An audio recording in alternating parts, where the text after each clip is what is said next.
Often, the small steps, not the giant leaps, bring about the most lasting change. That's the motto I live by. So, hi everyone, I'm Selvi Paramasivam, here to share the inspiring story of my life with the younger generation. I was born on 23rd December 1965 in Sepang. I come from a large family of 9 siblings. I'm the 6th child in the family. I went to study at SJKT Teluk Merbau during my primary years and Sekolah Menengah Sungai Pelik in my secondary years. It wasn't a simple life because my father worked as a taxi driver while my mother was a housewife. Despite there being 9 of us in the family, my father remained strict. He maintained his way of upbringing throughout our childhood. He genuinely wanted every one of us to be successful through his guidance.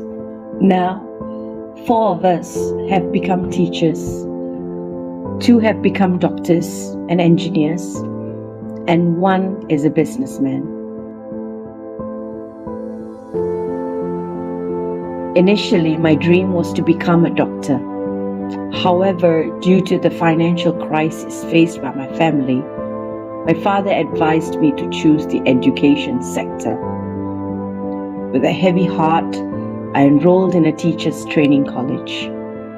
Being a student teacher for some time, I realized that teaching is the best profession for me.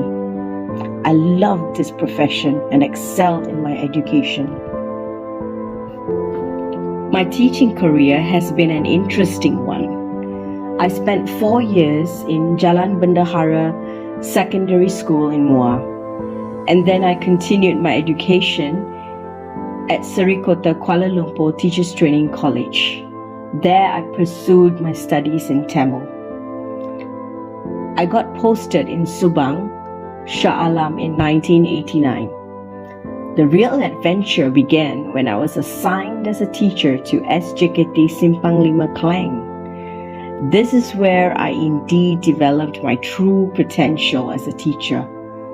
As the years went by, not only did I teach pupils, but many teachers at school and people in general came to me for advice. I didn't expect that finally my master's in counseling had been put to good use. From then on, I worked as a counselor in that school until 2017. As I took on the post of a counselor, I counseled many pupils who faced social problems such as poverty, mental trauma, and theft due to their poor conditions.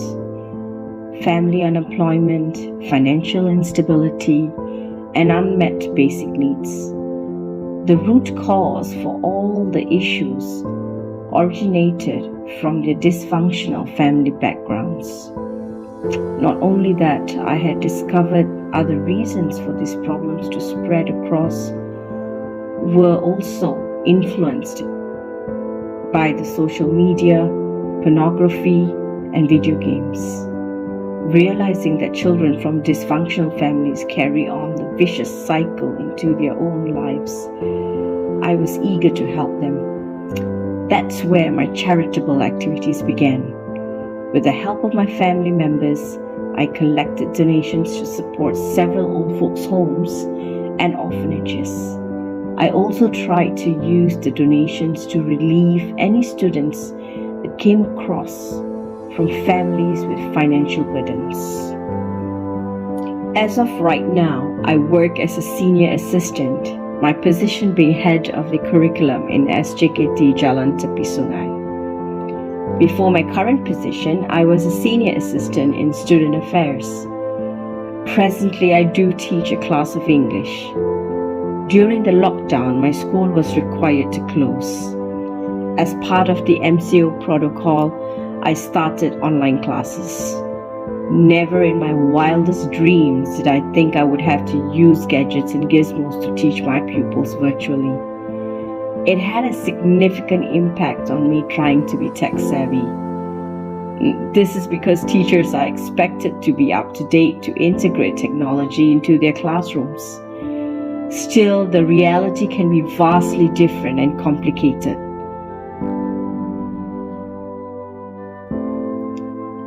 As I needed to be a skillful digital technology user, I remained active in adapting myself because I knew technology integration in a classroom was vital.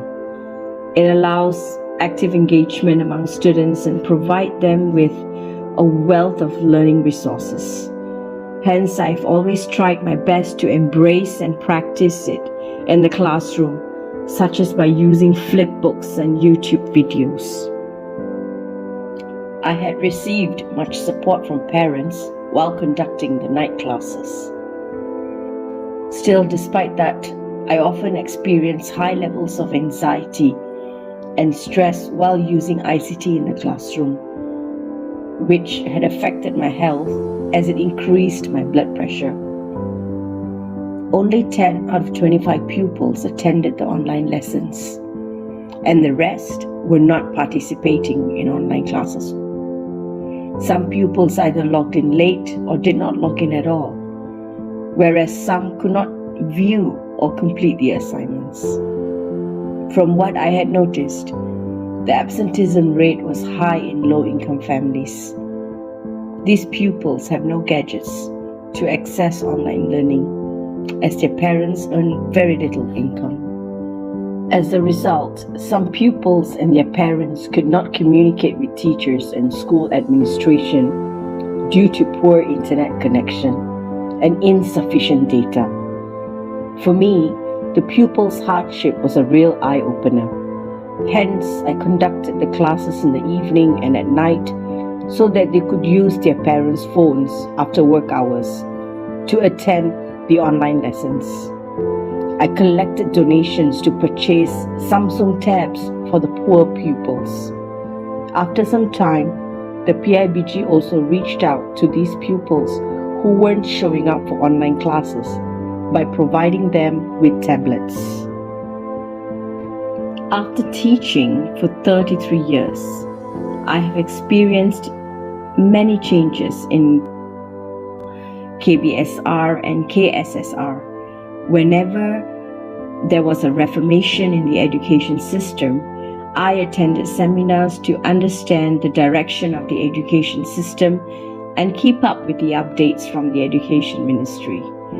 I also took many non-school related courses to upgrade myself and adapt and cope with teaching various language skills over the years. There is no slowing down for me as education progresses. Until the day I pass the baton, I have to keep pressing on and doing the best that I can to keep on educating the next generation of young minds. As long as I am alive, I will keep on teaching because my story has not yet reached its conclusion.